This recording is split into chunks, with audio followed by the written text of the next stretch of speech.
we work with these people, or if it's our parents, I think the main thing that we can do to help them, except of physical help, if we can, it's great, because they need a lot of physical and practical help. But if not, listen to them and never criticize them, because it's really difficult, as the Buddha said, as my mother said, my mother said, it's not, how would she say, לא טוב להיות זקן או להזדקן. It's not good to get old. And me, I'm not young anymore, but I'm not yet in this stage. So it's just to listen to them and not to try to educate them and say, but look at the good things of life. Together with them, we could. Is there anything nice today? Just ask them, and then something will find. But it's very difficult. And then, and even in hospital, sorry? Yeah, it's difficult. And also if they get to hospital, they cannot ask the doctor any question, either because they are very demented or they cannot express themselves very well. It's such a miserable situation, this end of life, of all people. And I work with cancer patients also. In society, cancer patients are taking very much care. People really try to help them. The old people suffer much more, believe me. And nobody understands that yet. And then the last thing I want to mention about when somebody close to us that dies, and about all these belongings that Losang mentioned. After my mother died, I took this idea from a film that I saw of a Tibetan family that there is a person who died there, so the monks collect the clothes and belonging, everything, and the people from the village come and they buy it, and then they collect the money and give it to the monastery. So when my mother died a few years ago, and after the family took what they need, I told the people in Yodfat, where I live, you can come to my mother's house, the key is there and there, you can take whatever you like, please put a donation. And I asked my brothers what to do with the money, and after thinking, they said, to this non-profit organization for dogs, dogs that they found. And this is what we did. Some people took things, and sometimes I see these things in some place in the flat, and I'm very happy, and we collected some money and we gave it to these dogs. That's a good idea, because if somebody buys something, they really want it. So it's not about the money so much, but it's really appreciated, because you don't spend money for something that you don't want. If you give it, then maybe not so appreciated. That's a first thing. Yeah, it was nice when I see the clock that she has in the synagogue in Yodfat. And she had a table, so there is a hammam in Yodfat, a place that you can go time. So they put it there, very nice. So I'm happy. This is my mother donation, sort of, and somebody, and the people who take it for the dogs got some help. This is for the time being. Okay. So we make a break until another thing. Another thing. Very short. I want to read a poem that says about something about death. It was written by a poet named Eva Kilpi. I don't know if you know her. She is Finnish. And I told Losang also that I collect poems and literature stuff for my work. And I find many pieces that I think these people understood something like Buddhism. They understood something very deep that we all talk about in Buddhism. So she said, this is in Hebrew, although she didn't write it. לפני המוות, דעת האדם מתפזרת לחוש את סבל כל החיות.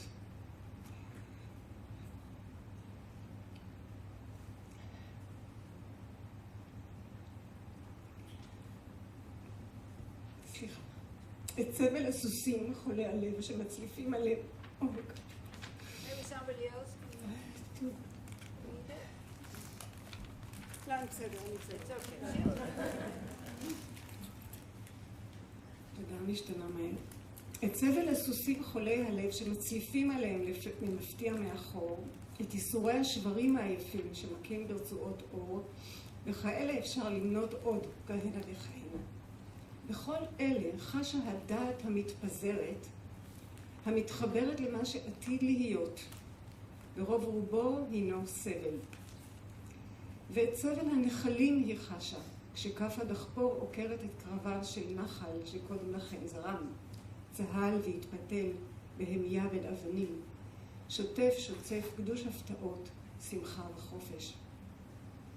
דעת האדם המתפזרת זוכה בחסד ההזדהות עם הסבל הגדול.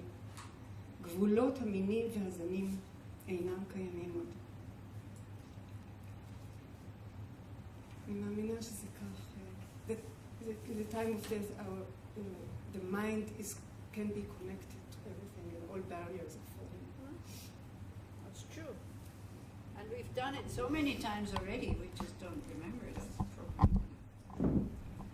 So, actually, talking about poems, there's also some very nice things by Rumi and Kabir and all these people. So this one is from Kabir, which I like very much. And it talks about life. It doesn't really talk about death. But he talks life and death like together. So he's saying, friend, hope for the guest while you are alive. Jump into experience while you are alive. Think and think while you are alive.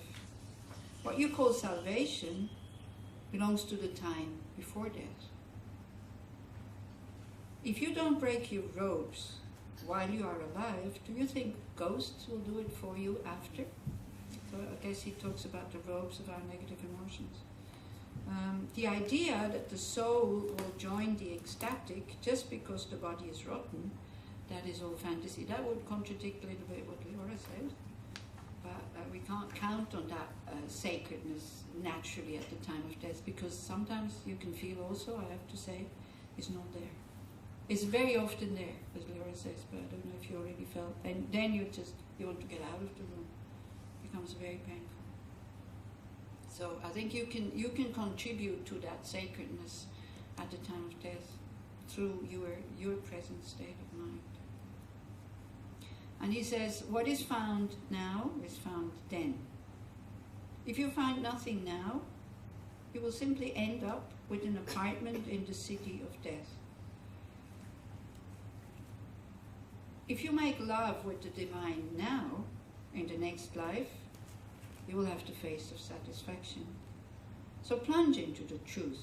Find out who the teacher is. Believe in the great sound.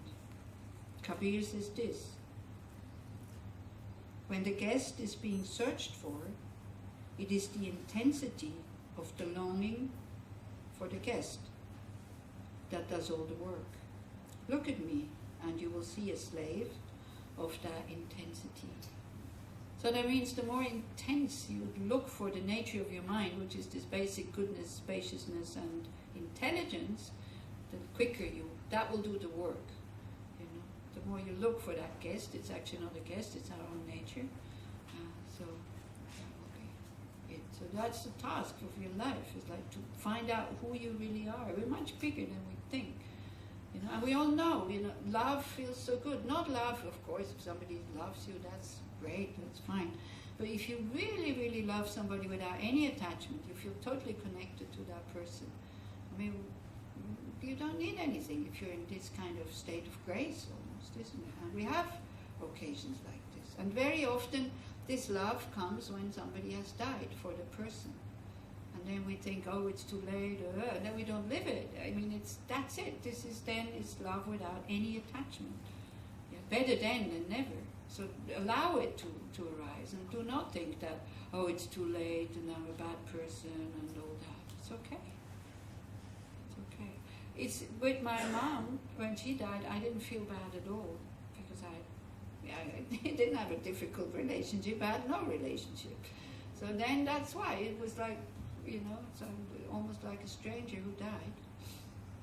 And I didn't feel guilty. Then I felt bad about not feeling guilty. I felt bad about not feeling bad until about a month later I thought, but are you stupid or what? And then slowly, now I can think about my mom in a much nicer way. Whether that helps her mind somewhere, I don't know, but it definitely helps my mind. So like that. But don't be afraid of that. Quite free love that comes up if somebody has died. Even if you had not such a good relationship with the person. Don't think you're a hypocrite. I don't think so. Slowly, you know, they're not threatening us anymore also. There's one thing, you know. They're not there anymore. Then you just have the memory. And the memory is not doing anything. Not making you feel bad or whatever. If you can let go, if it was a difficult relationship. So a little bit like that. Okay, so now we make a break. I would suggest half an hour. Then you do half an hour meditation. So we make half an hour break. And then to tell you what will happen a little bit more on the course, it's like in the cinema, right? It's good, finish those people. We live in India. So, so this afternoon I will talk a bit more about helpful states of mind, which are from the texts, with things that definitely very structured and very, very exact. You can develop, you can work on it. And how to think again a little bit from the structured practices, so that the mind gets used to the idea that we will die one day. We will die one day. So this is what we'll do. But you'll have a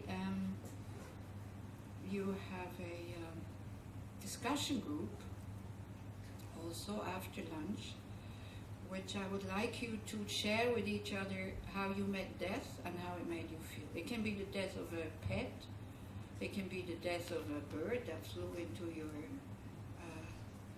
window, or the death of a closed one. If you feel like sharing it, that'd be very nice. Because we can also see there's always a lot of guilt and bad feelings, and there's a lot of things around death which are usually not shared, and then all of a sudden we see that, oh, I'm not the only one who has to go through that. Fears, anger against a dead person. My sister-in-law, she was very angry at my brother. She didn't dare to live out that anger because he had abandoned her. He had left her, with his two children. And so he wasn't. She was so afraid of that anger, and disappointment also, because it was such a good relationship. So, okay, and if you don't have such a good relationship, at least then the pain won't be so big when one of you has to go. If it's a good relationship, it's great when you're alive. It's very difficult when one of you has to go. Yeah. So we'll divide you up into smaller groups, and I don't know how we'll do, because everybody will want to stay in here. Do we have brave people who can stay outside?